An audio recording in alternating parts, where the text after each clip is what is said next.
Good evening, everybody. I hope you all are doing absolutely well. And if you're thinking about me, I'm doing good as well.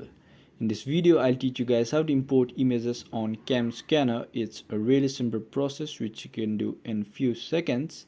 So at first, you need to click on the CamScanner app, and after you reach this piece, you just need to search for Import Images button. It will be at the top right here, and after you click on that, all the images on your gallery will be shown. There is no limit to selecting an image and importing it, so you can select as much image as you want.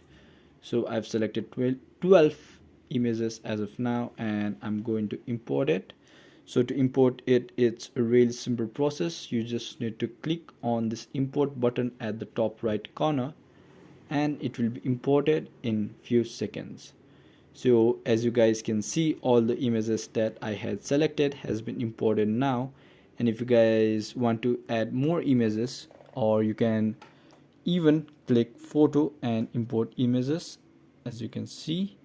So after you click on next, it is turned into BNW and it's imported right here. So I believe I've taught you guys how to import images on CamScanner, and if you guys learned something today or found this video helpful, please do leave a thumbs up below and comment down what you'd like to see next. Until then, have a good time.